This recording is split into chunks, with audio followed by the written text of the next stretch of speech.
Muy buenas noches y bienvenidos a un nuevo episodio del Bolso de Soraya aquí en Bipartidismo Stream para hablar de un tema que creo que es cada vez más relevante, afecta cada vez a más españoles y se está viendo en cada vez más territorios de nuestro país, y es la normalización de ese proceso que se está viviendo en toda la nación de islamización. En algunos lugares concretos ya se está viendo en el día a día, como puede ser el caso andaluz, del que también hablaremos, ya que pronto allí se celebran unas elecciones clave para el futuro del país.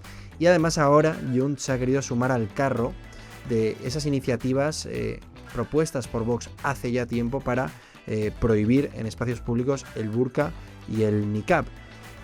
Vamos a hablar de todo ello con los mejores invitados. Es muy importante también hacer una valoración sobre cuál está siendo la gestión del Partido Popular en todo esto, que hemos visto cómo en aquellas regiones en las que gobierna con mayoría absoluta se ha plegado por completo a los intereses de estas comunidades. Claro ejemplo de ello es Juanma Moreno Bonilla, quien recientemente durante el Ramadán utilizó dinero de la Junta de Andalucía, es decir, utilizó dinero de los andaluces para promocionar la celebración del Ramadán en espacios públicos. También ha estado financiando cursos para ayudar a inmigrantes ilegales a iniciar ese proceso de regularización que hace escasos días se aprobó en el Congreso de los Diputados. Y al final estamos viéndolo en el día a día. Ya no es solo el tema del velo, que es clave y que desde luego es un claro símbolo de sometimiento de la mujer hacia el hombre que quiere normalizar en nuestro país, sino que es todo en general, porque son cada vez más los colegios en los que se impone el melujanal o incluso se retira el cerdo y los españoles no pueden consumirlo. Hemos visto cómo incluso el Servicio de Empleo Andaluz ha lanzado ya de forma bastante habitual anuncios de trabajo para ser, por ejemplo, albañil, que exigen el conocimiento del árabe. Esto llega a todas las esferas y sobre todo una novedad: en estas próximas elecciones andaluzas por primera vez se va a presentar un partido islamista. Por lo tanto, es muy importante que entendamos la relevancia que tiene esto, porque ya no es solo un choque cultural, ya no es solo que estén imponiéndonos nuestras costumbres y nuestras formas de vida, sino que puede ser que empiecen a tener poder institucional. Y esto lo digo porque nuestros vecinos del norte, por ejemplo el Reino Unido, ya vivieron hace algunos años esta experiencia. A día de hoy, por ejemplo, el alcalde de Londres es musulmán.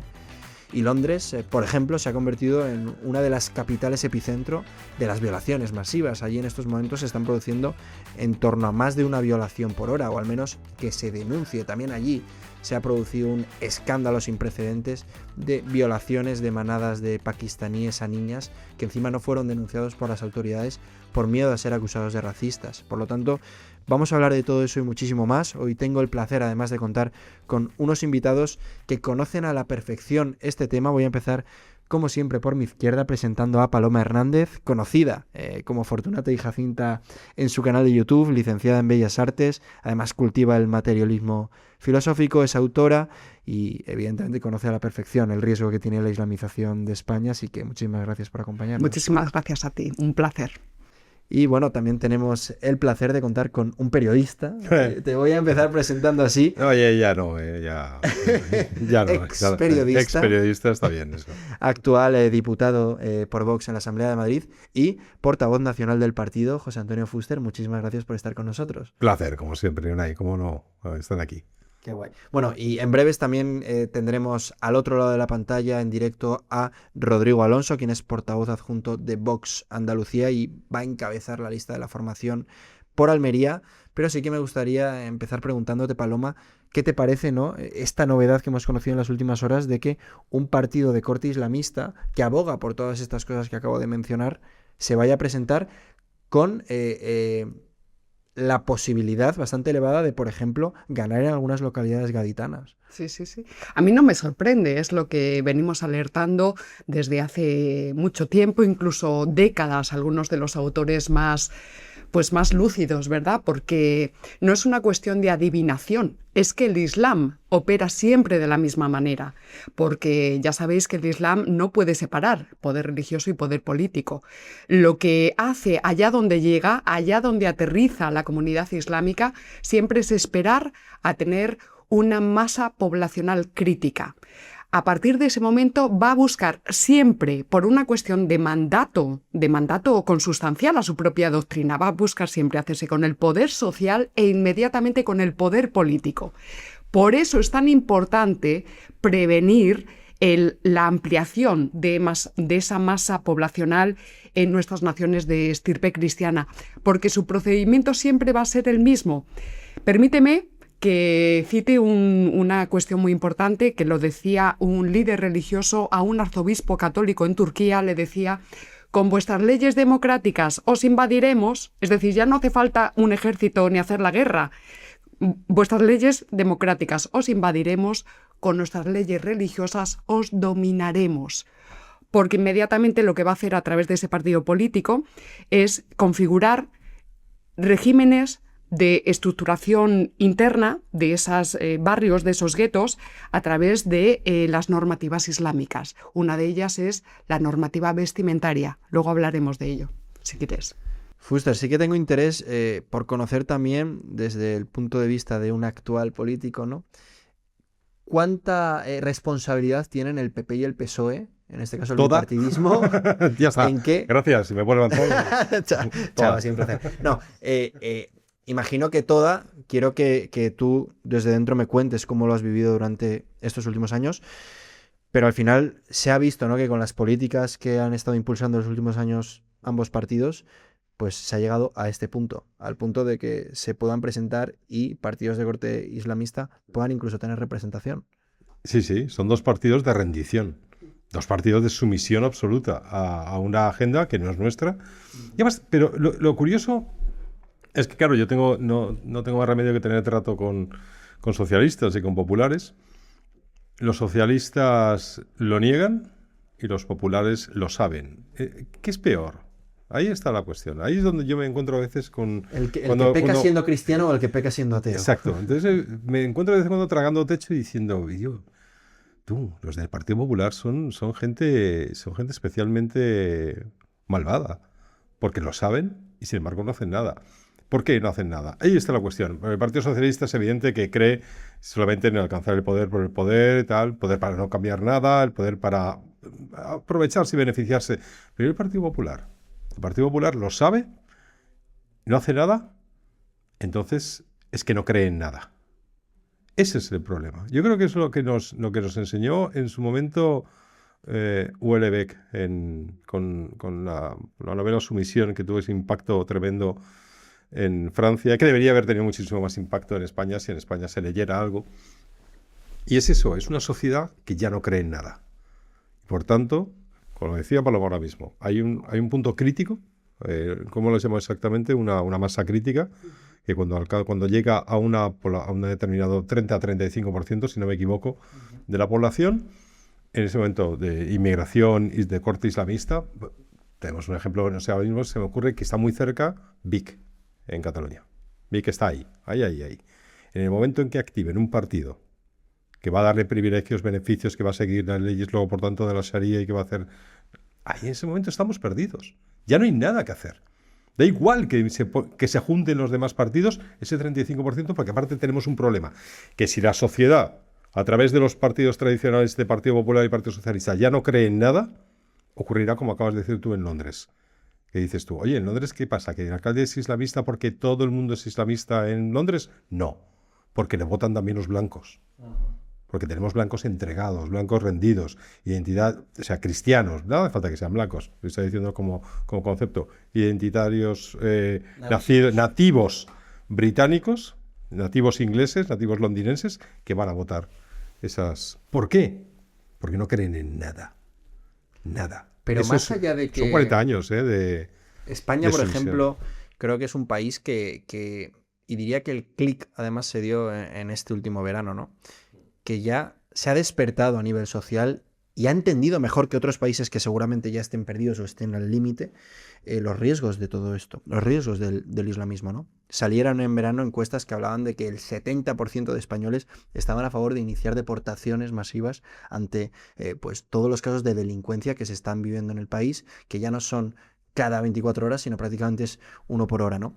En ese sentido, yo lo que no llego a comprender es, si el Partido Popular no cree en nada, por lo menos que crean las encuestas, que crean sus votantes, ¿no? Es decir, yo estoy convencido de que una mayoría de votantes del Partido Popular sí que es consciente del riesgo que esto supone y está en contra de todo esto. Yo lo que muchas veces me planteo es no solo que no cree en nada, sino que encima tenga a su vecina europea llamada Ursula von der Leyen diciéndoles, por aquí no. Es decir, el tema de la inmigración hay que mantenerlo porque nos hemos comprometido con una serie de personas interesadas o porque es la línea del Partido Popular o porque es lo que nos ha dado la victoria en regiones como Alemania o Francia, donde Macron se ha mantenido, entre otras cosas, por el voto migrante ante una población cada vez más desesperada que ha optado por Marine Le Pen. Yo creo que ya no es solo una falta de ideas, sino también una dependencia, ¿no? Haberse aliado con personas que realmente necesitan. Han creado una estructura elefantiásica que también incluye en todo ello el tener que ser sumisos a la inmigración. Lo he dicho antes, son parte de una agenda. Es una agenda, podemos llamarla globalista, es una agenda extranjera, desde luego, es una agenda supranacional, es una agenda de unas élites que están optando por la sustitución. Y a través de la sustitución, lo que pasa es que no se dan cuenta del tremendo poder, y eso seguro que Paloma nos lo dice mucho mejor, del tremendo poder que tiene demográficamente el Islam en la sociedad europea ahora mismo. No, cuando Houellebecq nos plantea eso, no lo está planteando en términos relativos, diciendo que hay unas élites en Francia que se han rendido y entonces, por tanto, hay un proceso de rendición. No, dice que la sociedad en su conjunto se ha rendido porque ellos son muchos más y están muy bien financiados. O sea, no es una cuestión. Entonces dices tú, sí, pero las encuestas. Bueno, si fuera por las encuestas, te digo que mañana mismo Ayuso prohibiría el velo en las escuelas públicas, en las escuelas sostenidas con fondos públicos de Madrid. Y no lo hace. ¿Por qué no lo hace? Esa es la pregunta que nos tenemos que hacer. ¿Por qué? Porque los españoles parece ser que todavía no han entendido o creen que tienen otras prioridades. No, la prioridad, señores, es resistirse a este proceso de sustitución. No hay más. Es mucho más importante. Hace muchos años, yo creo que Paloma además estaba en un programa ahí en el Gato de los Húsares, me acuerdo. Pero hace muchos años, dijimos, cuando el tema del golpe de Estado en Cataluña, dijimos, sí, todo está, pero el verdadero problema es la inmigración masiva. En Cataluña ya lo saben. Ya, pero eso lo dijimos al día siguiente del golpe de Estado. Bueno, pues ya tenemos el placer de contar al otro lado de la pantalla con Rodrigo Alonso, quien es portavoz adjunto de Vox en Andalucía y además encabeza la lista de la formación por Almería. Bueno, estamos ante unas elecciones clave, seguramente, para el futuro no solo de Andalucía, sino de toda España, ¿no? Ya que es una de las ciudades que más está abrazando esa islamización que puede acabar afectando a todo el país, tanto por el Partido Socialista como, sobre todo ahora, por el Partido Popular de Juanma Moreno Bonilla. ¿Son realmente los españoles conscientes de hasta qué punto se está plegando el actual presidente de la Junta a los intereses de esta comunidad religiosa? Pues no son conscientes. La gente no es consciente de cómo Moreno Bonilla no solamente se abraza a ese proceso de islamización de Andalucía, sino que reivindica la figura de Blas Infante como padre de la patria andaluza. Y esto es algo que no hacía anteriormente. O sea, el Partido Popular nunca se había desmarcado de esta forma tan explícita en favor de ese que llaman padre de la patria andaluza, Blas Infante, pero Moreno Bonilla sí, lo hace de manera explícita y muy reivindicativa. Además hemos conocido en las últimas horas que por primera vez en unas elecciones regionales se va a presentar un nuevo partido de corte islamista, ¿no? E incluso espera ganar en algunas localidades gaditanas. ¿Qué os parece esto como formación que quiere hacer frente, ¿no?, a esa sustitución cultural que se está produciendo en España?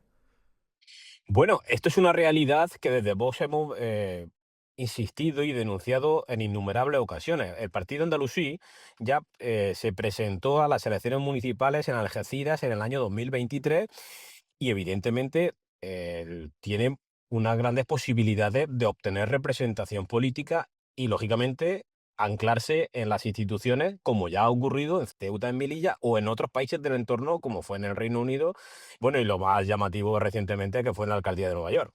Es decir, esto es algo que le da, hoy con la ley en la mano, le da esa posibilidad y no es otra cosa que el efecto de provocar valga la redundancia, un efecto llamada de vengan, que vengan, que vengan, que aquí se lo vamos a facilitar todo, que aquí se lo vamos a dar todo, se instalan aquí, se regularizan aquí y eso les permite formar un partido político.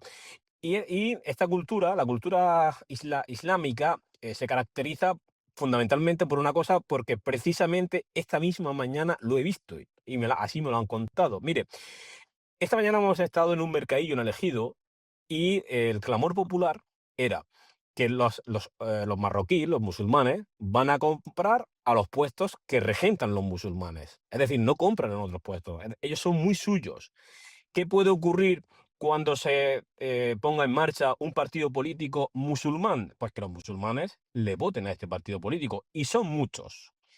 Por lo tanto, para nosotros esto es algo muy serio y muy grave, porque lo que pretende este partido, el partido andalusí, que es lo que dicen ellos mismos, es promover el Estado islámico.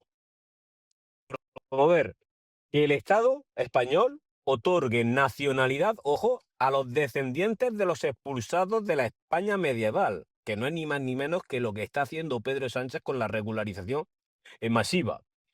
Lo que quiere este partido es que nuestras mujeres sigan encarceladas, o perdón, vayan encarceladas en tela y a 3 metros por detrás de un hombre, lo cual para nosotros nos parece una auténtica aberración, porque en Vox defendemos plenamente la libertad de las mujeres. Y lo que pretende este partido, y así lo establecen en sus bases, es reivindicar la Andalucía musulmana, la de Blas Infante, que en este sentido parece una exageración, pero es así.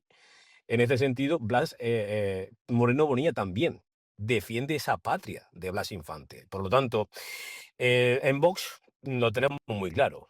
Nos parece una auténtica barbaridad. Le vamos a hacer frente a esa barbaridad y lo vamos a hacer priorizando a España y a los españoles.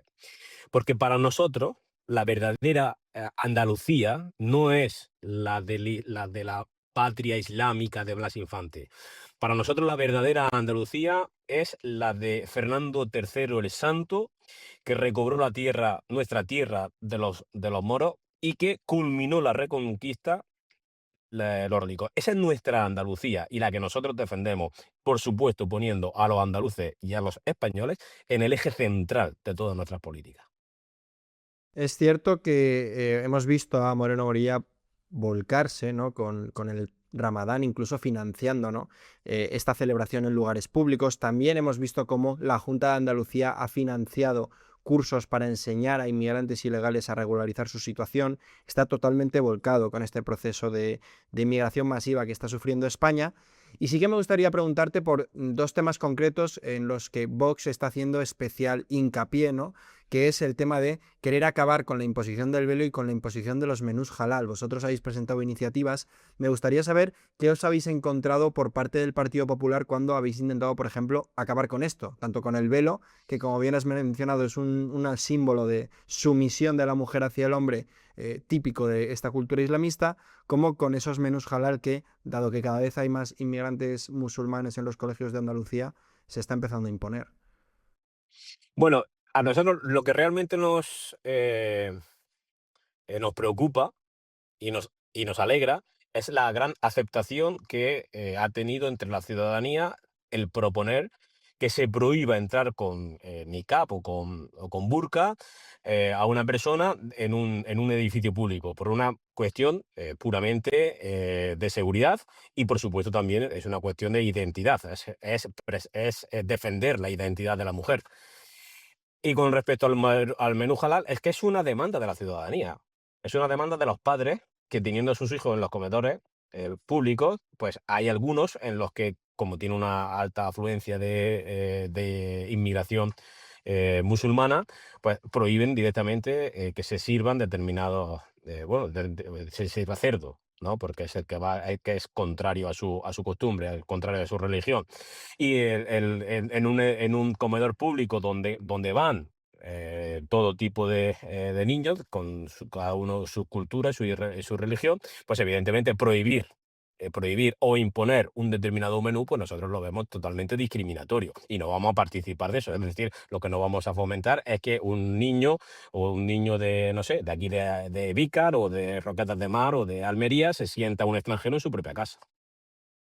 Ya por último, Rodrigo, que no te quiero robar mucho más tiempo, sí que me gustaría preguntarte como persona que conoce el campo, y aunque nos desviemos ligeramente del tema, creo que es importante ahora que hay elecciones, por cómo está tratando a tanto agricultores como ganaderos el señor Moreno Bonilla, ¿no? Porque al final se ha oído mucho a nivel nacional que se está produciendo un proceso de expropiación, incluso talas de olivos masivas para esa instalación de paneles solares, de placas fotovoltaicas en general de energías renovables. ¿Cuál es la situación del campo en estos momentos en Andalucía? ¿Y crees que el campo va a hablar en esas próximas elecciones para decirle a Moreno Bonilla hasta aquí hemos llegado? El campo, la sensación del campo, o la sensación que a mí me da del campo, es que están hartos, tanto del Partido Popular como del Partido Socialista. Mire, el Partido Socialista no se esconde, tiene un objetivo, y es sustituir nuestro sector primario por el de fuera, fundamentalmente el de Marruecos. Yo que soy de aquí de Almería, lo veo constantemente, y la prueba más palpable que tenemos es la del acuerdo comercial de la Unión Europea con Marruecos, en la que, como consecuencia de ese acuerdo, Marruecos ha sustituido, ojo, ha sustituido como proveedor de tomates de la Unión Europea a España y particularmente a Almería. Antes España era la segunda como proveedor de tomate de la Unión Europea, ahora es Marruecos. Bien, esto mm, es el objetivo que se persigue, insisto, es sustituir nuestro sector primario por el de Marruecos. Pero es que el Partido Popular aquí dice defender al sector primario, sin embargo, cuando tiene que votar con respecto a este tipo de acuerdos comerciales en el seno de la Unión Europea, en Bruselas, se da la mano con el Partido Socialista y votan lo mismo. Es decir, votan en contra de los intereses del sector primario, agricultores, ganaderos y pescadores.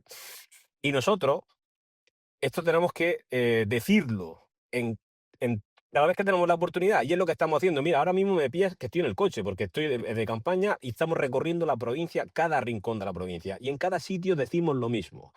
El Partido Popular os está traicionando, os está engañando.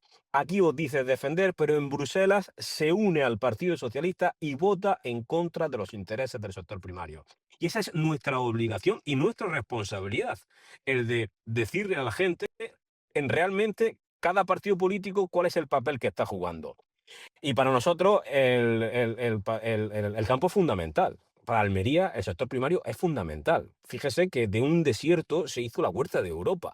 Ese es el gran papel que juega Almería dentro del sector primario. Y como te he dicho, como te he dicho al principio, la prueba más palpable es el acuerdo comercial con Marruecos, que es un acuerdo que ha provocado la competencia desleal, que ha provocado que entren cantidades ingentes de toneladas fuera de arancel que no se han controlado, que no se sabe dónde han ido, que no se sabe la cantidad o sea, el dinero que se ha pagado incluso, y que al final lo que ha provocado es que aquí se disminuya la producción en favor de Marruecos. Y es algo con lo que nosotros estamos totalmente en contra y fundamentalmente contra lo que vamos a luchar.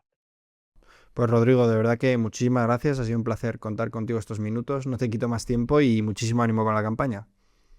Muchas gracias a vosotros por la oportunidad y siempre será un placer atenderos y utilizar estos micrófonos para dar voz a los verdaderos problemas que tiene la gente. Gracias. Paloma, dos cosas. En primer lugar, creo que es muy importante, y más hablando de lo que vamos a hablar, que le presentes una vez más a nuestro público ese libro tan importante para que se entienda con más profundidad, ¿no? ¿Qué esconde realmente el Islam y a qué nos enfrentamos? Y luego, como mujer, sí que me gustaría preguntarte cuál es el futuro de la mujer española en caso de que, por ejemplo, el velo sea normalizado en la sociedad, ¿no? Añadiendo también el contexto que ha mencionado Fuster de que tienen una capacidad demográfica mayor a la de los españoles y europeos en general. Vale, pues permíteme antes de nada que comente a raíz de lo que él dice, ha dado la palabra exacta, que es entreguismo. El entreguismo, tanto a intereses internos como a intereses externos. Hay toda una agenda, ahí sometida completamente a esa cosa que llamamos globalismo oficial y que no es una conspiranoia, es una realidad que está acompañado por ideología y también por planes y programas políticos que afectan realmente y con mucho presupuesto público, ¿verdad? Multimillonario, afecta realmente a nuestras vidas. Cálculo electoralista, Andalucía, tenemos al PP completamente entregado. Por cálculo electoralista, vaya usted a saber por qué, pero también por cuestiones ideológicas. O sea, permitidme que recuerde Blas Infante, padre de la patria andaluza, que es un señor convertido formalmente al Islam. La bandera verde y blanca, con su escudito, es de origen musulmán. Está todo, además, acceso libre en distintas páginas de Internet. Eso está analizado por muchísima gente. Entonces, ahí podríamos meter también todo el rollo del multiculturalismo, la idea liberal de la libertad religiosa, en fin, todo este tipo de cosas. El problema es que hemos descatolizado España. Entonces, si el catolicismo, la España católica había parado, era un dique de contención doctrinal y político brutal frente a la embestida del Islam, pues una España descatolizada queda completamente vendida, como decía Fuster, a cualquier cosa, a intereses e ideologías externas, como a cualquier ideología basura que se empiece a fomentar en el interior, Islam y feminismo. Este es mi último libro, Religión y Geopolítica en el siglo XXI.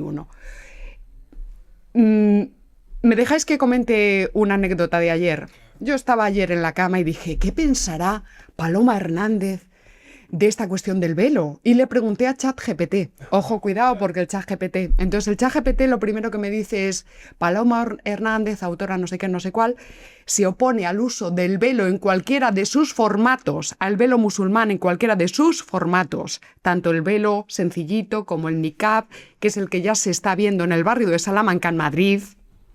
Ya se ve, no solamente... Ilustraremos con fotos porque lo hemos publicado y yo he visto hasta mujeres con las manos tapadas. Manos tapadas, tobillos tapados. El niqab es la versión que, bueno, está sobre todo en Arabia Saudí, los países sunitas, muy ricos, por cierto, están compuestos por telas muy finas. Que ese tipo de vestimenta se esté usando en el barrio de Salamanca es sintomático de un tipo de inmigración que ya no es marginal. Y eso ya no es una novedad verlo por las calles de Madrid en cualquiera de sus barrios. Por tanto, le pregunto, ChatGPT, ¿cuál es la Y entonces me dice, Paloma Hernández se opone porque ella defiende la igualdad de género en contra del machismo que oprime a las mujeres. Y yo digo, perdona, pero Paloma Hernández no defiende y no habla de igualdad de género. Entonces me dice ChatGPT, tienes razón, perdona, tienes razón. Paloma Hernández se opone al uso del velo musulmán por una cuestión de defensa del laicismo del Estado. Y yo, no, perdona, Paloma Hernández no está en contra, radicalmente en contra del laicismo del Estado. Entonces ya se vuelve loco completamente el ChatGPT. Y por fin, después de muchos ensayos, da la respuesta. Paloma Hernández analiza estas cuestiones desde la geopolítica, porque el Islam no es solamente una religión, no es solamente una cultura, una forma de vestir, de comer, costumbres, no, es un compuesto ideológico, religioso y político y geopolítico expansivo, universalizante. Allá donde llega necesita hacerse con el poder político y hacerse cada vez más grande. Houellebecq, incorporar a toda la sociedad a su doctrina. Ese es el punto de vista, querido ChatGPT. Esas son las tesis que defiende aquí Paloma Hernández, que es una servidora para todos ustedes. La posición de la mujer española, bueno, pues habría que irse a los periodos en los que España estaba sumida en ese proceso de reconquista y la mujer española, bueno, pues o bien se tiene que convertir o bien se esclaviza. Hay fatuas de líderes religiosos musulmanes de hoy día. Fatuas son, digamos que son exhortaciones que hacen líderes religiosos, como no hay un papa, pues pueden decir lo que quieran, es un poco protestante la cosa, sobre cualquier cosa, por ejemplo, una alianza política, cómo usar una silla, el fútbol, lo que sea. Entonces, hay una fatua muy reciente que dice que la esclavitud de momento ha desaparecido. Mentira. Las yazidíes, por cierto. pero que si se volvieran a dar las situaciones socioeconómicas políticas de aquellos siglos, la esclavitud de las mujeres europeas cristianas rubias con ojos azules o morenas, no soy morena, pues que se volvería a esclavizar a la mujer. O estaría Igual el caso... que quieren acabar con ellas. En fin, yo creo los casos que estáis comentando de violaciones masivas por parte de etnias pakistaníes en el caso de Reino Unido. Hay una cuestión religiosa que va en paralelo a ese tipo de acciones. Es que el otro día, de hecho, perdona que te corte, pero me parece interesante. Sí. Estaba leyendo un caso reciente del Reino Unido en el que, en el juicio a un inmigrante musulmán que había violado a una niña de 13 años en el Reino Unido, él decía que para él acostarse con una mujer nunca era violar. Lo decían así.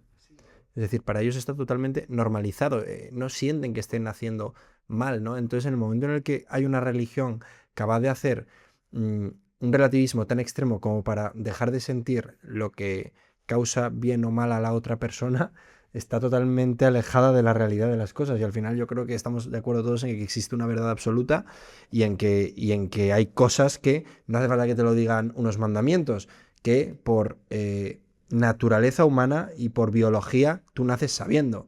Si yo ahora me levanto y a Fuster le pego un tortazo, pues es evidente... te lo devuelvo, pero... Pues seguramente me lo devolverá, pero es evidente que no es una acción. Puede haber un contexto de si antes ha hecho algo de comprensibilidad, pero si lo hago de repente, pues lógicamente no va a estar bien. Y lo que estamos viendo, porque además creo que sería incluso peor que se diese ese proceso de islamización ahora de lo que se vio hace 500, 600, 700 años en España, porque encima ahora creo que estamos importando lo peor de estos lugares. Ya no es solo... Lo que está diciendo es importantísimo, porque es exactamente la decadencia de Occidente o el desastre de Occidente. Yo creo que el colapso civilizatorio de Occidente es precisamente esta distinción entre las personas que pensamos que el derecho natural es el que debe imponerse en una sociedad cristiana, derecho natural, contra el derecho positivo. Que el derecho positivo, el positivismo, es lo peor que le puede ocurrir a una sociedad. Es decir, que la mera voluntad del legislador sirva para todo, absolutamente. No, si mañana yo decido que esto es así, no puede ser. O sea, Chesterton nos enseñó algo, Chesterton, un converso, nos enseñó algo importantísimo. Es la idea de la democracia. Todos somos unos demócratas, pero es la democracia de los muertos. Eso es lo esencial en estos casos para la defensa de la civilización. Yo no puedo hacer nada en contra. Decía antes Paloma, el catolicismo como dique de contención con el islamismo. Bueno, es decir, antes que yo, ahora mismo legislador, como político y como diputado legislador, de que yo esté aquí, para que yo haya estado aquí, ha tenido que haber muchas generaciones que han ido construyendo esta nación. Desde el comienzo de los tiempos, desde el comienzo de la idea, simplemente esa idea de construir España. No estoy diciendo desde el momento en que se construye o que se pone la piedra... no, desde antes, desde la primera piedra basal de lo que sería España. Yo no puedo, y es lo que está ocurriendo ahora en las sociedades europeas, no podemos renunciar a eso. No podemos ir en contra de la historia, no podemos ir en contra de todo lo que construyeron. No voy a decir mis padres, voy a decir ni mis abuelos siquiera, mis bisabuelos, mis tatarabuelos, mis pentabuelos, lo que sea, a lo largo de toda la historia han creado e ido generando una nación que tenía algo muy claro, que era su identidad. Y su identidad es cristiana. Es verdad que decía que el catolicismo podía ser un dique de contención contra el Islam. Lo que pasa es que es verdad también que la religión en España ha sido un freno. También, nos ha colocado a lo que se llamaría ese espectro, ahora ya no, yo ya tengo superada esa etapa, pero ese espectro de la derecha ha sido para ellos, para la derecha tradicional, ha sido un freno. Es decir, yo quiero ser bueno, tengo que ser bueno, tengo que ganarme el cielo, no puedo cometer acciones en principio malas, tengo que cumplir los mandamientos y tal.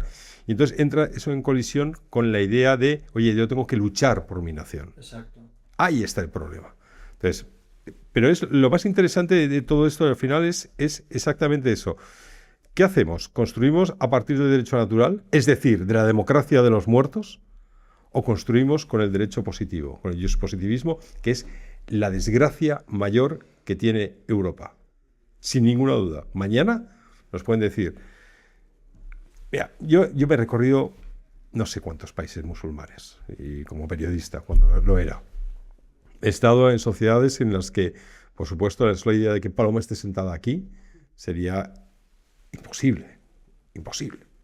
La Paloma no tendría ningún derecho a hablar. La Paloma tendría que estar tapada, de arriba abajo.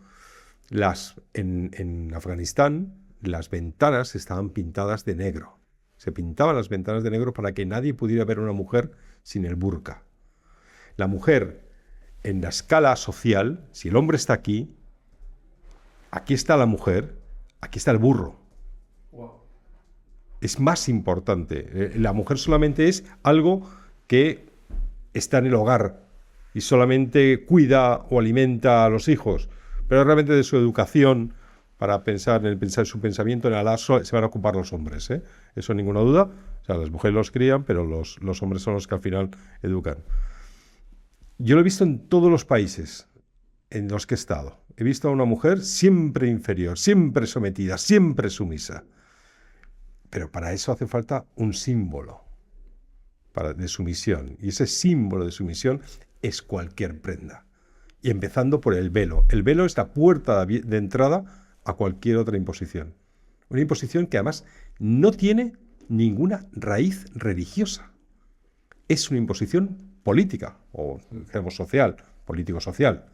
Es una imposición de un grupo de degenerados islamistas que esta vez... Nasser, todos sabemos cómo Nasser se reía muchísimo del velo. Ahora sí, así lo pasó lo que pasó con los sucesivos dirigentes en Egipto, claro, y con los hermanos musulmanes. Todo el mundo se ha reído muchísimo del velo cuando hubo un momento en el que el mundo musulmán, mi familia vivió en aquellos años además en Egipto y en el Líbano, todo el mundo sabíamos que ese aperturismo, esa idea de progreso, de avanzar en las sociedades que hubo durante un pequeño, muy pequeño tiempo en la historia del Islam, eso duró, ya te digo, poquísimo. Precisamente porque no soportaban la idea de que la mujer tuviera derechos o fuera igual. No podía ser. Pues claro. Entonces, al final, cada vez que nosotros presentamos una iniciativa, decimos, oye, hay que prohibir el velo, por lo menos en los colegios, los centros sostenidos con fondos públicos de la Comunidad de Madrid. Y Ayuso nos dice, bueno, es que si prohíbo el velo, también tendría que prohibir la cruz. Y dices tú, es exactamente ese el problema. El problema es que usted no cree en nada. No lo ha visto, no conoce la historia, no ha pateado los países musulmanes, no sabe lo que viene.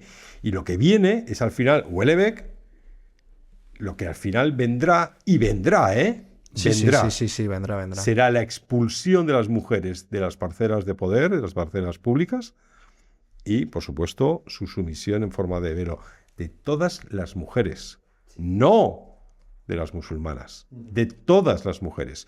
Y ese será el mayor símbolo de la rendición de Europa. Paloma, tengo muchísimo interés por preguntarte sobre este fenómeno, ¿no? de la nueva izquierda, que no solo sucede en España, sino se está viendo en Occidente, que trata de constantemente generar colectivos, como es, por ejemplo, el de las mujeres, con los cuales obtener una serie de votos que, sin embargo, luego demuestran con sus políticas que no hacen más que perjudicar a sus intereses, ¿no? Recientemente me pareció algo dramático, ¿no? Y creo que vino a colación de la propuesta que hizo Vox de prohibir el velo en todos los espacios públicos. Vimos cómo Patxi López defendió que las mujeres puedan portar el velo, pese a, como bien ha dicho Fuster, no ser algo exclusivamente religioso, sino ser una imposición sociopolítica que pretende discriminar a la mujer. E incluso también hubo gente en la cadena SER que se atrevió a blanquear la mutilación femenina, algo que ya se está viviendo en España. Entonces, si os parece, vamos a ver el vídeo de cómo lo hicieron y ahora te pregunto por esto que me parece muy interesante. Tú piensas, por ejemplo, el caso de la ablación del clítoris, ¿no? De la ablación genital. Claro, para menores de edad tú la puedes prohibir, porque además es un acto de irreversibilidad. Pero para mayores de edad, que también los hay, ¿tú podrías prohibir la ablación? Decirle, no, mire usted, por los motivos que sea, se va a practicar la ablación y esto no se lo voy a consentir, Claro. porque se está usted autoinfringiendo un daño. Claro. Bueno, lo veo complicado, sin Pero ¿cómo que cubrir- lo Es que es un complicado debate, para es que es un no, debate con, no, con no, muchísimas aristas, con muchísimas aristas. Por eso digo que se necesita un debate tranquilo, sereno, sobre este asunto y no partir de esos planteamientos absolutamente xenófobos, racistas, que buscan el odio al diferente. Y lo que más nos preocupa de esto es que el Partido Popular haya comprado esta ideología de extrema derecha y que juegue también con Vox a estigmatizar, a culpabilizar, a criminalizar y a extender el odio frente al diferente, en este caso frente a las mujeres que llevan el burka y a los que vienen de países islámicos. Este es el feminismo de Vox, este es el feminismo que ahora acaba de descubrir la señora Guardiola en un salto mortal con pirueta hacia atrás que será recordada en los anales de la historia de Extremadura. Paloma, ¿es de extrema derecha querer prohibir el burka? Uy, es de extrema, ultra, extremísima, ultramísima derecha. Sí, es una cuestión que el Islam y feminismo, lo que yo hago en este libro es recorrer las distintas, hacer un análisis de cómo las distintas corrientes feministas han enfrentado la cuestión del velo y del Islam desde que existen. El feminismo ilustrado español, que se implanta políticamente en España a nivel académico, político, mediático, con el PSOE de Felipe González, estaba en contra del velo. A lo mejor es que ese PSOE también era de extrema ultraderecha. Entonces vamos a ver, lo que hay es, pues estamos en lo de siempre, es un cálculo electoralista, también hay mucha basura ideológica porque están completamente empaquetados el PSOE en toda la cuestión del relativismo moral, cultural y religioso y de todo. Ellos van a interpretar ahora que todos estos signos, pues ablación, pero recordemos que en España se están practicando matrimonios con niñas desde los años 80, Ojo, años 80, que es cuando se empiezan a configurar los primeros guetos musulmanes en España. En la zona de Cataluña, Figueras, por ejemplo. Tengo el testimonio directo recogido en este libro de una española que narra cómo ella consigue escapar de su casa y de la presión de su familia marroquí porque se le había concertado un matrimonio con un salafista. Un salafista. En los años 80 es lo que veníamos diciendo desde el principio del programa. Esa comunidad musulmana en Figueras era muy pequeñita. Lo que ha pasado después de 40 años es que cada vez es más hermética. Y, insistimos, ¿cómo se islamiza un gueto, un protoestado? ¿Cómo se islamiza? Bueno, pues implantando la Sharia, que sobre todo es derecho de familia y que sobre todo afecta a la mujer, porque la islamización de una sociedad empieza con el control social de la mujer. Vestimenta, como dice Fuster, no es una prenda neutra, porque se lo ponen porque ellas quieren. Desde un discurso feminista. Yo me lo pongo porque es mi voluntad. No, el velo, en cualquiera de sus formatos, es una bandera política y es una muestra del alcance y del poder político que alcanzan esas comunidades allá donde llegan. Igual que rezar en la calle, lo estamos viendo en muchísimas regiones de Europa, ¿verdad? Inmediatamente, cuantos más velos veas en la calle, es indicativo de, ojo, están alcanzando ya poder político. ¿Por qué salen de las mezquitas cuando tienen cientos de mezquitas? ¿Por qué salen a rezar en la calle? Y solamente hombres, además. Oye, estas feministas, estos del PSOE, esta gente de Sumar y de poder... ¿Esto no lo denuncian? Es una muestra del poder político que están alcanzando. Ideología. El velo es un hecho diferencial. Es un hecho diferencial. Y entonces estas mujeres tienen el derecho cultural a defenderlo como parte de su identidad, porque son sus costumbres, etc. Quiero recordar el periódico El País, verano del año 2023, titular el 15 de agosto, que era el Día de la Virgen de la Paloma, y ponen: no hay idea más fascista, más de ultraderecha, que el pretender que el inmigrante se integre. Ojo ojo, ojo, esto es El País. Esto se supone que es los grandes popes de la superizquierda española a favor de estos signos de opresión abierta, directa y además por una normativa religiosa y política de las mujeres. Las mujeres en el Corán están interpretadas como en un nivel inferior, siempre por debajo del hombre. Quiero aprovechar a cantarle las 40 a todas estas izquierdas, PSOE, Podemos, etcétera, para decirles que yo como mujer española, los derechos que yo tengo, las libertades que yo tengo y las obligaciones que yo tengo, que siempre se olvidan de las obligaciones, no son solo fruto de las izquierdas y del feminismo, sino que arrancan de fuentes históricas mucho más amplias y mucho más complejas. Entonces, en fin, pues esto para cantarles un poquito las 40. Y bastaría con que pusieran el ojo en cuántas reinas titulares de la corona en España han sido mujeres frente a una predicación de Mahoma que decía que aquella nación que otorgue el poder político a una mujer, pues morirá, se destruirá. Bueno, pues que echen un ojo a cuántas reinas titulares del poder político hemos tenido en España. Les llevamos por lo menos 500 años de ventaja. Por lo menos. Por lo menos. Oye, decía el portavoz del Partido Socialista, Pachi López, al que perfectamente la madre de... Ay, Dios mío, se me acaba de ir el nombre del policía municipal que asesinaron. Bueno, le dijo aquello de Pachi, harás cosas que no se le haréis cosas que no se le harán la sangre. Yo cada vez que le veo subir a la tribuna me hiela la sangre, ver a esa persona ahí. Decía, no, esto merece un debate sosegado. ¿Qué debate? Ellos no han dado no ha habido un debate en España desde hace 40 años. O sea, ha tenido que llegar Vox para que se reabrieran, para que por lo menos se abrieran algunos debates. Esa es la magia, eso es lo mejor que ha podido hacer Vox desde sus comienzos. Lo mejor, desde luego, está por llegar, está por venir. De Pagaza, por añadirte... ¿Eh? La madre de Pagaza. La madre de Pagaza Ortundúa, exacto. Lo que necesitamos, efectivamente, es abrir el debate. Pero abrir el debate, por desgracia, ojalá pudiera ser con el mundo académico, pero el mundo académico también está intervenido. Es que es el problema. Bueno, eso es una cosa muy de Curtis Yarvin, ¿no? Lo que llaman la catedral, que es de las élites a través de la universidad, también de la academia. O sea, todo eso está corrompido ya. Es muy difícil. Entonces hay que irse a pensadores independientes, a libros como el de Paloma, y a partir de ahí empezar a generar por lo menos ruido para que haya un debate, pero no quieren ese debate. Nadie quiere eso, solamente Vox quiere ese debate. Y eso es un problema gigantesco.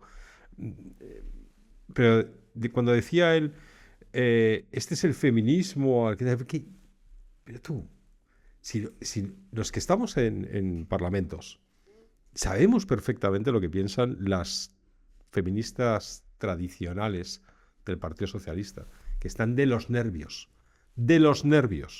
por muchos motivos. El tema por supuesto, del gobierno islámico lo tienen, o sea, para ellas es como, tienen que hacer esfuerzos tremendos para votar, tal, y siempre sacan a alguien, no sé, porque es evidente que también en política está... el asunto es, no voy a decir nada, el que se mueva no sale en la foto, que decía Alfonso Guerra, no voy a decir nada que no convenga al partido porque entonces a lo mejor bueno, pues eso es lo que está ocurriendo con el Partido Socialista. También les ocurre lo mismo con el tema de los transexuales. O sea, las feministas tradicionales de la primera ola del Partido Socialista están de los nervios, pero de los nervios. Y sin embargo se someten al final, son sumisas. Porque son sumisas, pero son sumisas por el cargo, por el carguito. Y eso es lo que no puede ser. Entonces sí que necesitamos abrir debates. Claro que necesitamos abrir un debate. Pero no podemos abrir el debate sobre la identidad de la nación española. Sobre eso deberíamos tenerlo todos muy, muy claro. Yo te digo, yo he recorrido muchos países musulmanes, yo no quiero eso para España. No lo quiero en absoluto. Porque no lo quiero para mis hijas. Que son libres, están felices y además de vez en cuando se descarrilan, que es una parte importante de ser libre y feliz, descarrilarte. En las sociedades musulmanas no eres libre, no eres feliz y por tanto ni siquiera puedes descarrilarte. Eso para mí me resulta como padre.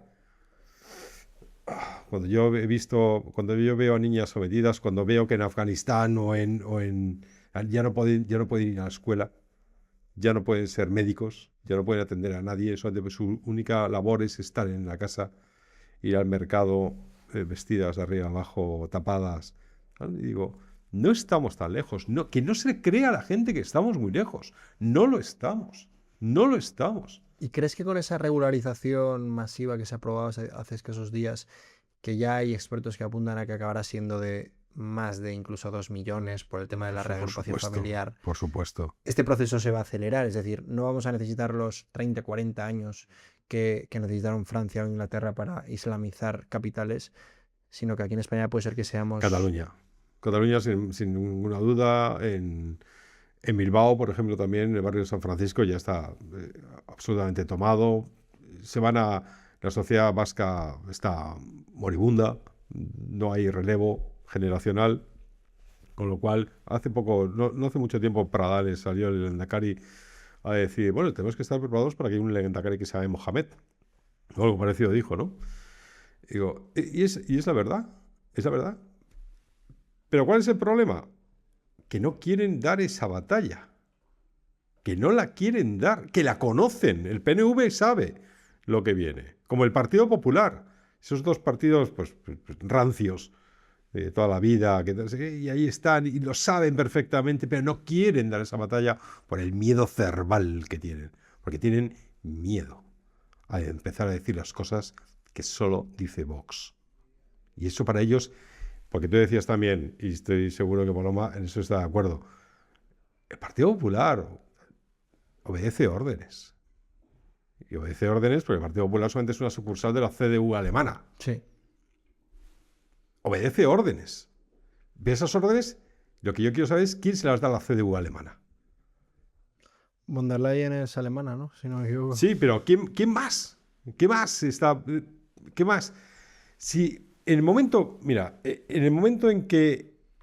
¿Tú te acuerdas que os acordáis que hubo hace no mucho tiempo una operación, de la justicia en Bruselas interviniendo? O sea, hubo como 50 eurodiputados del Parlamento Europeo que habían recibido sobornos de Qatar a través de Marruecos.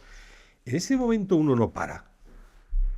No se para a reflexionar, no para el Parlamento Europeo, no hace una investigación salvaje, no corta en ese momento todos los vínculos que pueda tener con Marruecos, no pone en alto todos los tratados cuando sabe que los marroquíes están comprando con dinero catarí a tus parlamentarios. ¿No lo hace? No. Hablas del Huawei Gate. Y eso con China. Bueno, y eso con China. Pero por ponerte por ejemplo, sí. Por añadirte un poco de contexto a ese caso, el lobby que trabajó en establecer vínculos entre Marruecos y muchos eurodiputados fue Acento. Acento es un lobby que tiene a miembros que han formado parte del Partido Popular y del Partido Socialista. Es decir, que muchas veces cuando tú profundizas en este tipo de cosas te das cuenta de que el PP y el PSOE en lo verdaderamente importante son mucho más parecidos de lo que la gente se piensa. No es solo que no tengan ideas, no, es que tienen intereses económicos. Es claro que luego tú ves, por ejemplo, las ONGs a las que subvencionan y te das cuenta de que da igual quién esté, que... Por ejemplo, Open Arms recibe lo mismo con unos que con otros. Bueno, pero páralo. O sea, lo normal en una sociedad normal y en una construcción, una construcción europea normal, sería decir, señores, nos están comprando, nos están sobornando, paremos ya aquí, justo aquí. Veamos todo lo que hay y denunciemos además todos los tratados hasta que esto... Es decir, nosotros tenemos que ser soberanos e independientes dentro de lo que es. Pues no quieren serlo. Y eso me lleva a pensar hasta dónde, como decía Matrix, creo que era, ¿no? Hasta dónde llega el agujero de la madriguera del conejo, cómo de profundo es. ¿A quién están sirviendo los parlamentarios del Partido Popular y del Partido Socialista en Europa? ¿A quién sirven? Sabemos que aquí en España nos sirven a los españoles. ¿A quién están sirviendo? ¿A los europeos ellos? ¿O se están sirviendo a sí mismos? Necesitamos una revolución. Un giro de 180 grados. Un giro completo. O sea, que el otro día en la derrota de Orbán se pusieran de acuerdo Sánchez y Feijóo en su alegría esencial. Y Soros. Y von Y der Soros, Leyen. y Obama, y todos para decir, qué bien que ha perdido alguien que, por cierto, ha entregado sin ningún problema el poder, pero no lo iba a hacer. Todo estaba preparado, el autócrata. Todo estaba preparado para que Orbán destrozara las instituciones. No lo ha hecho, nada. O sea, no estamos comprando, se está comprando la sociedad un relato estúpido, banal, desquiciado sobre los partidos patriotas. Y los partidos patriotas es la última esperanza de Occidente. No hay más. No hay nada fuera de los partidos patriotas. No hay inteligencia, no hay pensamiento, no hay claridad de ideas, no hay determinación, no hay principios, no hay nada. O lo solucionamos o morimos. Y yo moriré, lógicamente, más pronto que tarde. O sea, no me quedará. Y yo y todos. No, pero tú más tarde que pronto. Ojalá. Pero a mí me importan mis hijos. Esos son los que me importan. Y la sola idea de que algún día yo esté bajo tierra, espero que en un ataúd, pues si somos musulmanes ya entonces no será... Y que alguien someta por ley a mis hijas, me produce escalofríos. O a tus nietas. Escalofríos premortem. Y escalofríos de pensar en dónde estaré yo y pensando... Dios mío, ¿cómo se avergonzaría mi abuelo? ¿Cómo se avergonzaría mi abuelo de las cosas de mis abuelos? De las cosas a donde hemos llegado a España. Joder. Paloma, resulta muy interesante, y además tú conoces la historia del Islam, ver cómo tanto el cristianismo como el mundo musulmán ha estado en guerra durante siglos, ¿no? Y ahora, sin embargo, la sensación que hay en Occidente es de genuflexión. Es de que, oye, que nos están invadiendo, la peor cara del Islam nos está invadiendo, si es que se puede diferenciar entre una cara buena y una cara mala, que también lo pongo en duda, pero no está siendo necesario ningún tipo de ofensiva más allá de la que los propios líderes o las propias élites occidentales están permitiendo, ¿no? ¿A qué crees que se debe este interés por los que somos occidentales en permitir que los que son de culturas atrasadas nos invadan de esta forma y no solo entren, sino que además impongan su cultura y nosotros seamos los que les brindemos todas las facilidades para hacerlo, incluso poniendo nuestro dinero? Totalmente. Mira, estamos últimamente, en fin, desde hace 40 años, envueltos cada día. En estos meses, años, están saliendo casos de corrupción delictiva gravísimos. Yo no sé cómo... O sea, nos hemos acostumbrado ya a que cada día hay un caso superior al anterior y, bueno, pues nos tienen como domesticados. Ya no nos impactamos. PSOE State of Mind, eso. Sí, es tremendo. Ahora se reactivan casos del PP, los del PSOE estamos hasta Así arriba. es. En fin, yo siempre digo, la corrupción delictiva es gravísima. Y la verdad es que te llevas las manos a la cabeza y no te lo puedes creer. Gobernantes tan corruptos a esos niveles. Delictiva. Pero es que la corrupción no delictiva es más grave todavía. Y la corrupción no delictiva es corrupción política, es corrupción ideológica, es todo lo que ha estado comentando Fuster. Como el régimen del 78, yo permitidme que hable a título personal. No me importa brincarme no habías nacido, Paloma, ahora no te... El régimen del 78 está corrupto de forma consustancial. O sea, un régimen dividido en dos patas, el Partido Popular, el Partido Socialista. Ya sabemos que se reparten tareas y unas veces polibono, otras veces polimalo, pero es un régimen que está configurado para servir y para estar subordinado a intereses extranjeros. Eso es evidente, han pasado muchos años, ya lo sabemos que sí. Por eso coinciden en tantísimas políticas, en lo que es la praxis política real, ¿verdad? Ideológicamente, no, yo soy muy azul y yo rojo. No, en la praxis política están alineados. Es la subordinación al régimen de la socialdemocracia progresista internacional. Y ahí es donde vamos a encontrar la alianza frente a la patria, frente a España. Son políticos, es un régimen antiespañol. Es un régimen que consustancialmente está posibilitando la fragmentación del Estado a través de las autonomías, de la nación española. Cada vez se disuelve más, cada vez se disuelve más. Y eso no es un error, es que el régimen está configurado para que ocurra eso, para que ocurra eso. Entonces, antiespañol, ¿qué nombre tiene esto? Para mí es traición. Pero alta traición. Lo que pasa es que ya se han ocupado de que ese término, esa expresión vaya desapareciendo de los códigos civiles y penales. Entonces, claro, es corrupción no delictiva. Claro, tú lo quitas de los códigos y entonces ya es corrupción no delictiva. Puedes ser un gobernante ejerciendo a ojos vista de todo el mundo alta traición a la nación española y da igual, porque no es delictiva. Entonces, bueno, pues eso podemos decir. Me habías preguntado algo en concreto y discúlpame porque se me ha ido un poco. El objetivo final de estas extrañas alianzas, yo lo tengo clarísimo, que es no es un alineamiento doctrinal. O sea, no es que esas izquierdas o este feminismo woke que defiende el velo coincida doctrinalmente con el Islam. Es una alianza geoestratégica y para eso hay que desmontar previamente qué es el feminismo y qué son esas izquierdas antirracistas. Y es que no están aquí para ir en contra de los racistas, ni están aquí en defensa de las mujeres. Feminismo y antirracismo son rótulos, propaganda, pero su función es otra. Y su función es el desmantelamiento objetivo y estructural de las sociedades o de eso que llamamos Occidente cristiano. El enemigo es común, por eso se han aliado, porque el enemigo es común. Lo que no saben estas izquierdas o estos feministas es que el Islam se los come con patatas. Se las come con patatas. Y una última cosa, permíteme. El Islam a lo largo del siglo XX ha intentado 3 vías de restauración de su prestigio a nivel geopolítico. Fallaron las 2 primeras. La primera era occidentalizar al Islam. La segunda era modernizar el Islam, pero desde criterios musulmanes, no occidentales. Fallaron las 2. La tercera es islamizar a Occidente.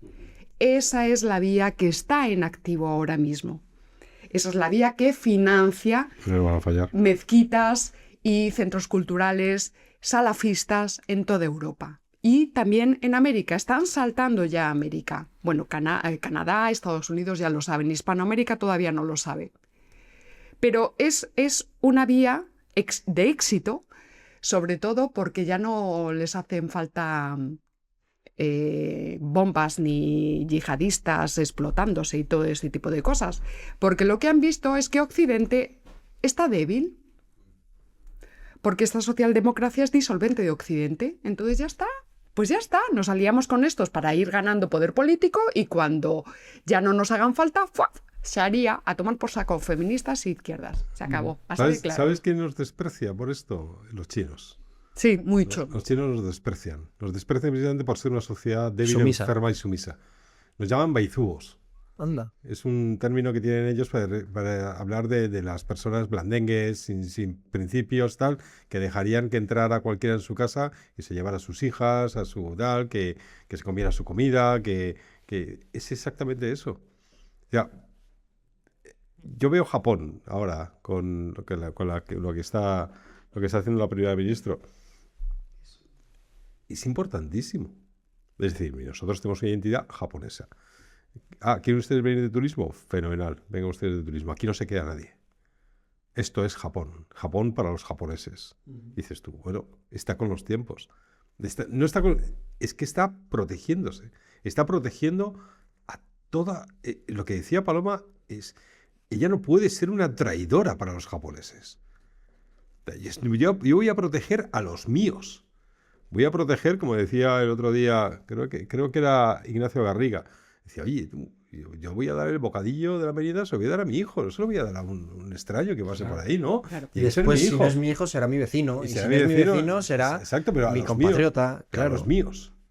Y eso lo hacen en Japón. Porque han visto perfectamente.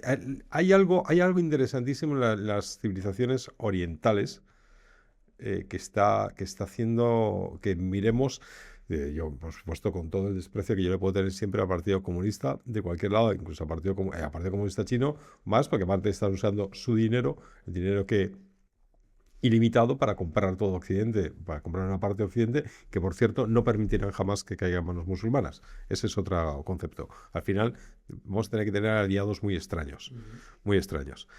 Pero es muy importante, es muy interesante que volvamos nuestros ojos hacia... A ver, tú, que la primera vez que empezamos a hablar de este tema hace ya 15 o 20 años, de decir, oye, tú, mira lo que está pasando en Suecia, mira lo que está pasando en Francia. Cuando íbamos a Francia y veíamos los Go. Yo he sido un estudiante en París en el año 89 y había una población musulmana tremenda, pero no era esto. Yo ahora voy a París y no lo reconozco. No reconozco París. Reconozco el paisaje, pero no el paisanaje. No reconozco allá nada de lo que veo. No es, o sea, París para mí es otro mundo diferente al que yo... Pero veía precisamente lo que estaba ocurriendo en ciertos barrios periféricos de París, que luego se incendiaron, luego todo en llamas, aquello. Empecé a conocer a franceses de segunda, tercera y cuarta generación que no eran franceses, que no se sentían franceses. Hay un documental estupendo además de un documentalista musulmán en Francia, que entra en un aula de un colegio cualquiera, un colegio de esos cualquiera que podrían luego decapitar a su profesor, como ocurrió con el caso de Petit, y pregunta, de todos los que estés en clase, que éramos 30 y la inmensa mayoría de segunda o tercera, o de cuarta generación, tercera generación o cuarta generación franceses, cuarta generación, o la inmensa mayoría musulmanes, le preguntaba, ¿cuántos de vosotros os sentís franceses? Creo que era uno. Wow. Uno. Gente de tercera o cuarta generación que jamás han conocido a Argelia, que jamás han conocido, es que no sé, cualquier otro país de la francofonía, tal, que no han conocido, que ni siquiera han ido, que ni siquiera tal, que lo tienen todo, que el Estado francés les ha dado todas las oportunidades, les ha dado toda la educación para que ellos la aprovechen, les ha dado la igualdad, la sana laicidad, se lo ha dado todo y no se sienten franceses. Igual no lo hicieron también como nosotros. Eso lo decía De Gaulle. Decía, qué suerte, qué bendición tiene España de que tienen a la hispanidad. Nosotros no tenemos nada, pero nosotros hemos optado por otra vía. A la francofonía y a rear y leña. Ha salvajado todo. Exacto. Y nosotros hicimos otra cosa, que es crear una España más grande allí. Una cosa, la hispanidad es crear una España más grande. No que todos los hispanos vengan a España, ¿eh? A ver si nos estamos confundiendo, porque hay alguno que está utilizando, con caso Ayuso y los demás, el concepto de hispanidad como venid todos aquí, así que es. no sois En extranjeros. Madrid de todas las lenguas. Sí, en Madrid de todos los acentos. Eso, de todos los acentos. Dice, no, para tú, de verdad, reflexión, un punto de reflexión. Pero lo que pasa en Cataluña, lo que pasa en la Comunidad Valenciana, lo que pasa en Andalucía, de manera también muy significativa. Te hace entender que no toda la inmigración es igual. Te hace entender que no toda la inmigración es igual, pero como hemos sido tan sumisos con el Islam, lo estamos siendo sumisos con todo. Y no, hay que parar en las fronteras. Hay que tener unos policías nacionales diciendo, vamos a ver, se me está usted dando media vuelta. Y hasta luego. Y me viene usted aquí con... ¿Por qué no? Es que no cabe en cabeza alguna que nosotros no tengamos... ¿Habéis estado en Estados Unidos hace no mucho tiempo? Nunca. No. Hacer el favor de viajar un poquito a Estados Unidos, que es interesante. Para ir a Estados Unidos tú necesitas rellenar una aplicación, una solicitud que se llama ESTA. Y tienes que pagar. No es mucho, $20 o 25 o 20 euros o por ahí. No es mucho, pero tienes que pagarlo. Y ahí tienes que contar toda tu vida. ¿Quién eres? ¿De dónde vienes? ¿Cómo se llaman tus padres? ¿En qué trabajas? ¿Cuáles son tus ingresos? ¿A qué vas a Estados Unidos? ¿Dónde vas a residir? Todo. Y es un proceso de aplicación. O sea, tú lo presentas a la instancia por electrónica y al cabo de 3 o 4 días te dicen si puedes ir o no. Sin visado, porque es España, tiene ese acuerdo. Sin visado. Y nosotros no tenemos nada para ningún otro país también de Hispanoamérica para saber exactamente cómo vienen, quién eres, dónde vives, qué has hecho, cuál es tu profesión, cuáles son tus estudios, cuánto dinero tienes, a qué vienes a España, con quién vas a residir, quién se va a ocupar de ti, en qué hotel vas a estar. Nada. Nada. Entonces dices, claro, ¿por qué? Porque hemos sido sumisos con el Islam, porque toda Europa ha sido sumisa con el Islam, lo somos también con todo el mundo. Pero no podemos hacer distinciones. Si somos sumisos con uno, somos sumisos con todo. Y ese es el problema, en este caso concreto, de la Comunidad de Madrid. Una comunidad, una provincia preparada para 5.700.000 personas en cuanto a servicios sanitarios, infraestructuras, todo eso, y estamos en 7.200.000, subiendo 150.000 más al año, porque hay alguien en el Partido Popular que dice, en Madrid hay todos los acentos, aquí nadie es extranjero, venid todos, vamos a llegar a los 10 millones, estás loco. Para luego poder contentar a alguna que otra patronal y presumir de que Madrid crece en PIB. ¿Y qué ha pasado? Que hoy mismo sale la noticia, y la ha puesto José María Figaredo muy grande, de que ellos reconocen que con una regularización solo de 500.000 inmigrantes, solo de 500.000, van a bajar los salarios en España. Sí. En torno al 3% de base. Bajan los salarios. Señores, bajan los salarios en España. Y ya están congelados. Y ya están congelados. ¿Por qué?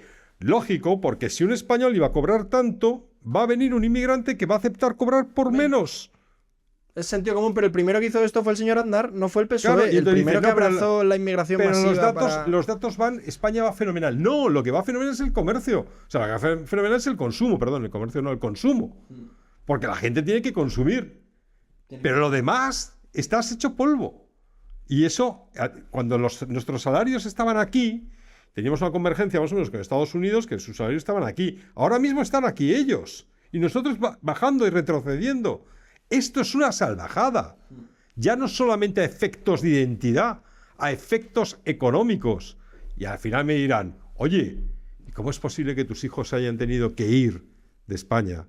O cuando se vayan. Se van a tener que ir de España para poder tener una vida, y a ti y a tu mujer os van a dejar solos. Y vais a tener una familia desarraigada.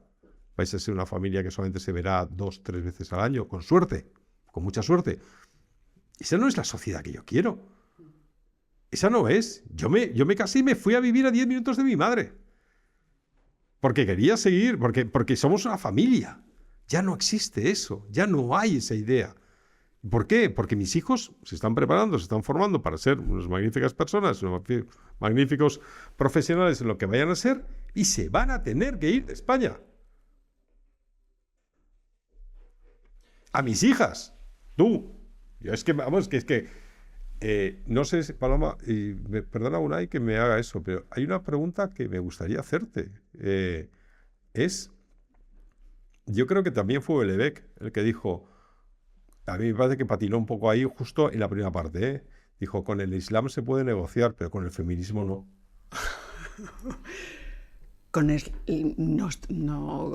No se puede negociar con el Islam. No, es evidente que no. Pero por eso digo que patina la primera. Dice, pero con este feminismo seguro que no se puede negociar. No, este feminismo hay que destruirlo.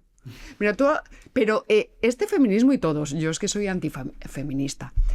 También estoy en contra del feminismo ilustrado de igualdad. No, bueno, en fin, me voy a meter aquí en camisa de 11 varas. Decías tú antes que tendríamos que aprender algo y que nuestras sociedades se están debilitando. Eso es, en parte, culpa gravísima del feminismo, porque el feminismo no solo destruye cabezas de mujeres, el feminismo destruye cabezas de hombres. Esta es la última parte que estoy yo poniéndole muchísima atención, es la defensa del hombre viril, de la masculinidad viril. La virilidad es la base de una sociedad potente, fuerte, la fortaleza de una sociedad. Eso de lo que nos acusan ahora, como has dicho tú, los chinos o los japoneses. Los chinos, que les llaman barifugos. Es que es verdad. Sí. Es que es verdad. La sociedad se está debilitando y gran parte es por culpa de este tipo de ideologías. Nos están dejando sin capacidad de, primero, de reconocimiento e identificación de las amenazas, porque ahora el enemigo político no existe, el enemigo religioso no existe, somos todos muy buenos y muy pánfilos. Pues evidentemente el enemigo está. Entonces va a venir y te va a machacar. Entonces hay que reivindicar de nuevo dentro del elemento estructural de toda sociedad, que es la familia nuclear. padre, madre, hijos. Hay que alimentar también la posibilidad de que las familias tengan hijos. Que tengan hijos, el respeto a la autoridad de los padres, de los abuelos, de la red de adultos, porque el hijo no es del Estado, señora ex vicepresidenta. Los hijos son de los padres, de las familias. Entonces, y son educados a través de redes de adultos, donde la figura de autoridad el niño la percibe inmediatamente. Eso es una sociedad viril. Eso está en el Islam. Por eso también hay gran parte, y eso está muy estudiado también, hay estadísticas de conversiones de gente cristiana al mundo musulmán, de gente joven. A eso hay que darle también un poco de reflexión, ¿eh? ¿Por qué? Pues a lo mejor es porque has desbaratado completamente cualquier principio de autoridad en la gente joven y también cualquier horizonte de trascendencia. Si tú le retiras tu base, tu fundamento cristiano, católico en nuestro caso, y lo dejas vacío, eso se llena de LGTBI+ o Q+, o como se diga eso, y de cambio climático, y de Pachamama, y de todo. Si encuentran un asidero en el Islam, se convierten al Islam. Entonces, bueno, insisto aquí, hay que virilizar a las sociedades, hay que reforzar a España desde la base social. Y lo primero que hay que hacer es matar la figura del hombre blandengue. Así es. Matarla a saco. Razón, espada y cruz. Y lo dice una atea. Ya está. Me parece un cierre espectacular. Bueno, salvándolo de atea, pero porque yo soy cristiano. No, pero estoy todos somos cristianos, aunque sean ateos. Pero no es cultural, no es cultural. Sí. No. Yo es creo que es España se ha conformado así. Pero sí que me gustaría añadir que al final la única solución, y esto tuve la suerte de comprobarlo hace tan solo un fin de semana cuando estuve en Hungría, en ese cierre de campaña y en la votación con el equipo de Víctor Orbán, ellos tenían súper claro que la prioridad, en caso de haber seguido en el gobierno, y la prioridad que ya había sido primordial dentro de su ejecutivo, había sido la de intentar fomentar de todas las formas posibles la natalidad. Porque uno de los principios de esa ideología woke que tanto hemos mencionado, o de la ideología de género, también ha sido el desmasculinizar al hombre o desfeminizar a la mujer con un objetivo claro, que es romper ese núcleo que te genera independencia del Estado, que es la familia, ¿no? Y lo han conseguido, porque ahora mismo, salvando los países islámicos, no existe ningún país con una natalidad superior al 2%, o a la media de 2 hijos por pareja. Es que ninguno. Yo les decía, no, es que España está muy mal, estamos en el 1,1. Es verdad que en Hungría están en el 1,6, pero ellos me decían, es que no es un problema de España, ni siquiera es un problema de Europa, es un problema de Occidente en general. Te vas a Estados Unidos y la situación también es dramática. Japón, que ahora tiene una nueva primer ministra que está haciendo bastantes cambios y que se está enfrentando al islamismo, está intentando fomentarla, pero Japón tiene un agujero también espectacular. Entonces, no podemos hablar del riesgo de la inmigración, no podemos hablar de que tenemos que echarles si eso no va acompañado de necesitamos españoles para sobrevivir, porque si no va a haber un momento en el que haya una generación que no pueda salir adelante, dado que España se ha convertido en uno de los países del mundo y sobre todo de Europa, estos tres, con más baja natalidad. Entonces, pero entonces te dirán, no, por eso necesitamos inmigración. Y claro, es que precisamente es eso. Primero... no es así. Y de todas maneras, a la inmigración que tú tienes aquí, ¿estás haciendo todo lo posible para que sean españoles? No. No, le estás diciendo, no, tú puedes ser lo que quieras. Simplemente eres un residente. Eres como uno, como yo. Y dices, no. Es el error. Tú, dentro de 50 años, no sé cuándo será, dentro de 50, los libros de historia, a estos años, los llamarán la década de los idiotas. Así es. Pero y de los traidores y de los cobardes. Sí. De hecho, ayer... bueno, había un pequeño pelotón, un pequeño grupo de españoles valientes que hicieron otra cosa.